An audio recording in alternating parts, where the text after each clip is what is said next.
Did you ever notice that in the after-credits scene of the Avengers, Steve's the only one not eating?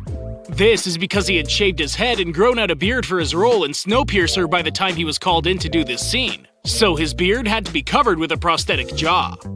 Did you know in Tokyo Drift, the studio had to hire a fall guy who remained on set if trouble arose when filming in Japan? Filming permits are extremely difficult to come by in Tokyo. So, the lead actor Lucas Black had to wander through real streets as a small crew filmed him and tried to gather as much footage as possible before cops shut them down. Shortly after shooting in Shibuya, the crew was kicked out of the area by law enforcement. When the police attempted to arrest the director, the fall guy claimed that he was Lin and spent a night in jail. Did you know that in SpiderMan Homecoming, Aunt May's license is actually a reference? You can see that her license plate says AMF 1562. AMF stands for Amazing Fantasy. 15 is the comic issue number, and 62 represents 1962, the year Spider-Man first debuted. Did you know in Guardians of the Galaxy, they wanted to hire Chris Pratt so bad that they almost gave him the role before he lost the weight? They joked about simply giving him CGI abs, but Chris told them to give him 6 months to get rid of 50 pounds. He wound up losing 60 pounds, but he called the process torturous. It was after seeing the reception to his shirtless scenes that he said it was well worth it, and he was happy to see himself in his best physical shape. Did you know in Shazam, Zachary Levi put on a whopping 20 pounds of muscle in a month for the film, bringing his weight to 220 pounds. In addition to working out 5 to 6 times a week, Zach consumed a lot of calories, about 3,700 calories a day.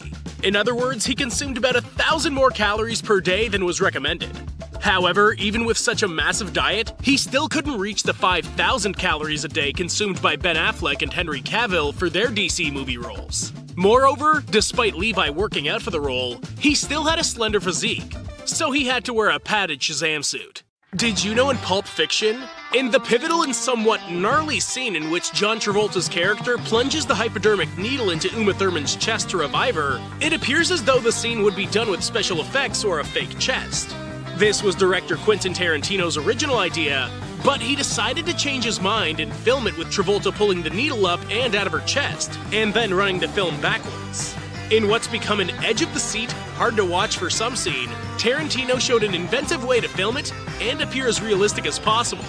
But did you know in Total Recall, there are a couple of instances that hint to the whole movie being a virtual experience. When he takes the plaster off of his right arm, he realizes that the peace symbol tattoo on the injection point from Recall is actually missing. He also gets told that he's the best spy in the world, which hints to him being referred to like a hero in a fantasy. This all hints that he's in a virtual experience. Ethan Hawke was actually put in the director's cut of the film as the real Hauser.